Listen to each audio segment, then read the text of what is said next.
Hello, my beautiful creative friends. I am feeling so inspired today to come to you guys and tell you about my experience this past weekend because it was pretty eye-opening. And I love, love, love organic teaching moments with my child and with myself.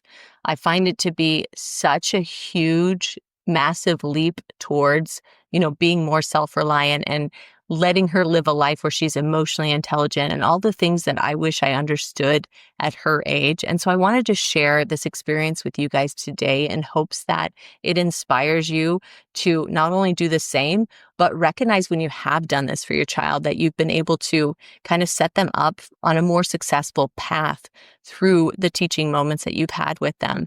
Because I think we overlook them sometimes and we forget about them and we move on with life. And it takes away from the significance we have as parents in their world. And it takes away from everything that we've taught them so far because it's such a big job. So I wanted to relate that to you guys today through this really interesting story and experience I had. But first, I want to welcome you to the podcast, especially if you're new here and you don't know much about this podcast. We are Creative Entrepreneurs Unblocked. My name is Aubrey Barr. I am a subconscious release technique practitioner, which basically means I help people reprogram their mind. I help them to release stories of their past that are clouding their forward-thinking vision, as well as getting rid of limiting beliefs and maybe generational trauma that we have all carried with us. But I love to do that like a little bit more lighthearted, right? A little bit of humor mixed in and some art and some business and some family dynamics, all of that involved. So if you are new here and you love those concepts, welcome. We'd love to have you, and make sure you hit follow so you get notification when these episodes release. For everybody else, welcome back. You guys know how much I love these moments. And so I wanted to share with you what happened this past weekend. Backstory, my daughter and I have been practicing every Saturday for a couple hours at choir to get ready for a huge performance that we had this weekend. And that in itself is such a buildup, and it's such an emotional thing and a physically exhausting thing in a lot of fronts. There's a lot of sacrifices that happen behind the scenes. And I won't go through all of the things that, especially this past week, has brought the family. But suffice it to say, we've had a little bit of a rough couple days before this big performance, just because of things outside of our control. And so when we went in for Saturday morning sound check, we had to be there at 8:30 a.m. and we ended up having to stand on the choir risers for a solid probably 2.5 hours without moving much, doing the sound check and getting everything set up on the stage for our performances.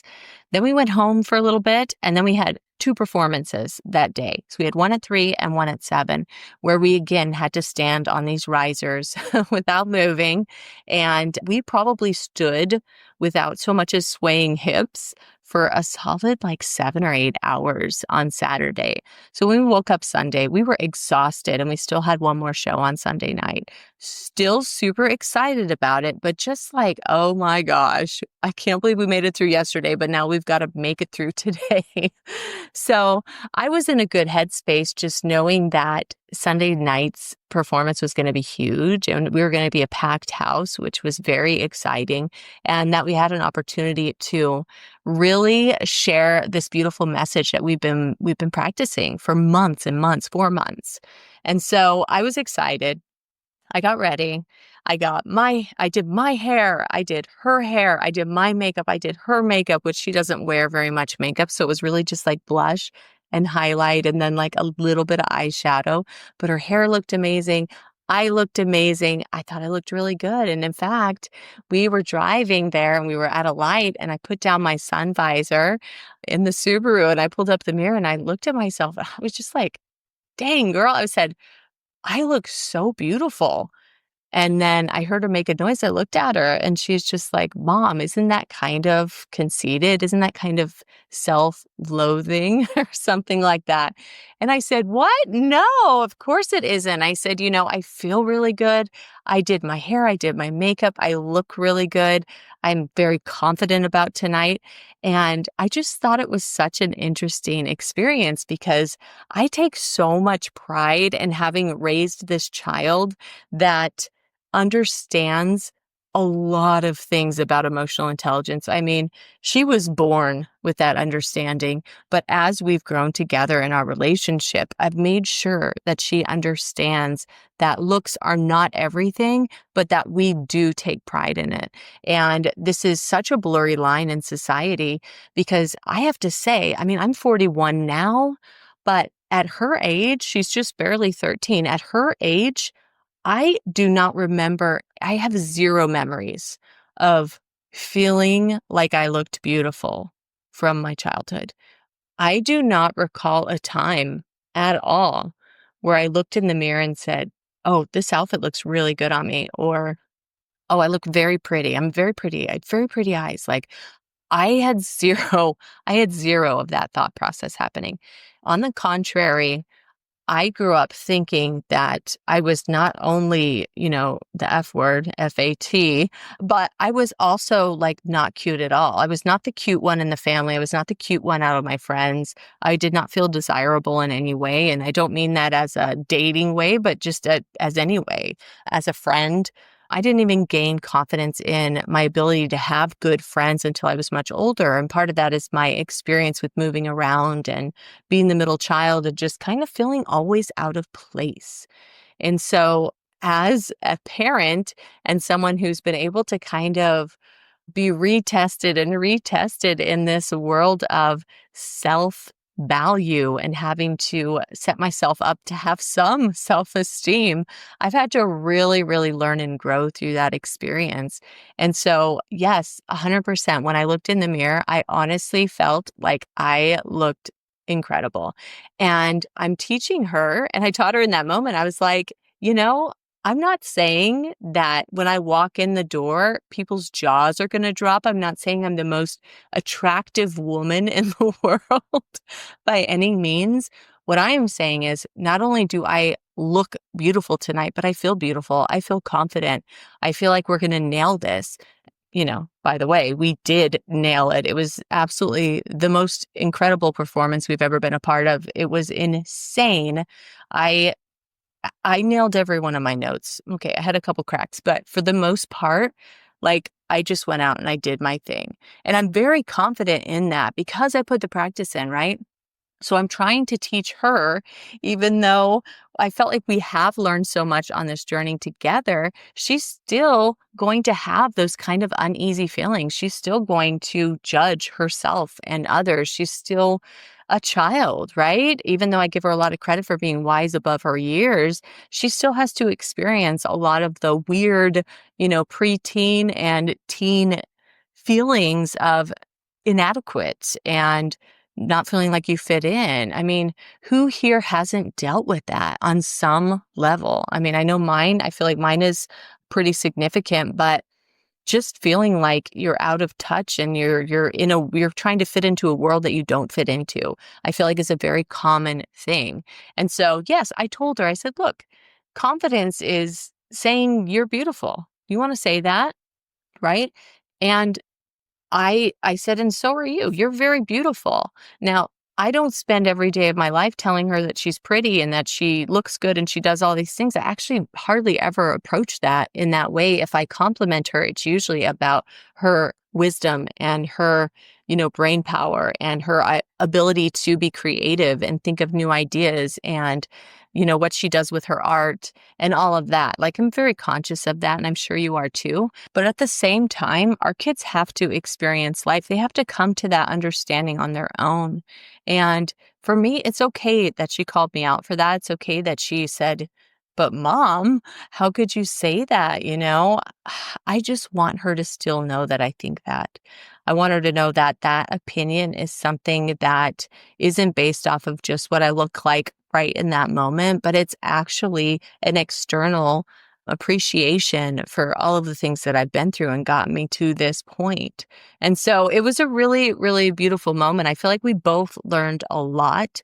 And I hope that I was able to explain to her how confidence is not arrogance in any kind of way. I truly do hope that she's able to take that lesson and never have to learn it again. But I also know that she's on her own journey and she probably will have to come across this once again. But I want to put this back on you, my listeners, the other parents that hear this message. The role that you have in your life for those around you, not just your children, maybe your nieces and nephews or your coworkers, but you have this significant role to show what self-love really looks like in your life, because it is so much bigger than the words we say out loud. It is so much bigger than taking a bath, right? Or getting your nails done. And I know that, and I preach about that so much. I'm, talking so much about doing the deeper work and healing the generational patterns and being able to really subconsciously reprogram your mind in all these aspects. But how often do we say it out loud? How often do we say in front of those that we love, like, you know what? I'm really happy in my body. You know what? I look really beautiful today, because that's an even further extension of that love that we have for ourselves. And believe me, they can see it. They know if you're feeling confident. They know if you've done a lot more work on yourself. They can tell through your actions. But what a powerful place to be in, where you can say out loud how much you appreciate the way that you look and the way that you feel. I just found it so beautiful that I wanted to share with you guys, because this is huge in all areas of our lives, right? This connects to our business. This connects to charging what you're worth and owning your talent. It's about your relationships. It's about showing up fully and setting boundaries when you need to. And it's about your creativity. It's about expressing yourself without fear or judgment. Okay? What an incredible learning experience and an amazing journey we are all on to come to that kind of depth and understanding with ourselves and to show other people. In closing, I wanted to give you just a few practical tips for teaching self-love to ourselves and our kids or the people in our lives, okay? Because we are shifting an entire narrative here. Okay, this is not simple stuff. This is not small stuff. This is big, okay? So first, we want to model it. We want to speak kindly about ourselves in front of our kids, in front of our loved one, in front of our parents who sometimes need this lesson as well, right? And we're going to normalize compliments, okay? When somebody gives you a compliment, instead of saying, oh, this hair, oh, I haven't even gotten it cut in like a couple of months, or however you say it, accept the compliment. Say thank you. Wow. First words that come out of your mouth should be thank you. And that sets up that energy for accepting, receiving, okay? Because when we give it back, we want them also to feel like they can accept it, right? So we're going to set that pattern ourselves and then teach reflection. Ask your kids what they love about themselves, okay? Now, I promise you, when you can teach this reflection and you could really teach self-love, it has nothing to do with being conceited. It will not even a little bit go into the boundaries of someone being full of themselves or raising a narcissistic child, God forbid, or something like that. I can promise you that with most of our kids, by teaching through reflection, we're not even getting into that category. So please stop not doing this for fear that they will become conceited and be awful people, okay? That is a fear-based response. That is not a love-based response, okay? So lastly, encourage individuality. We all look different. Beauty is not just one thing. It's not just, your eyes that are beautiful. It's not just that you have nice lips and beautiful cheekbones, right? Beauty isn't about one thing. Okay, so I will say things like, if I look beautiful, if I feel beautiful, I'm going to say it, but I'm not going to pinpoint all of the little ways that I like what I look like over someone else. That's just not helping them define beauty in their own worlds, right? Because we're all so different and we're so unique. And I want my child to see that full picture on someone else. I want them to see that full picture in themselves, right? I want them to know that they are more than what they just look like, but they're also what's on the inside. And that's why my response is always about that as well. So I hope this sparked something inside of you. If it did, let me know, okay? And if you will oblige me, my friend, to say out loud sometime in the mirror today, I am beautiful, and see how it feels. And it might be something where you laugh hysterically, or you might say, you know what? I really am.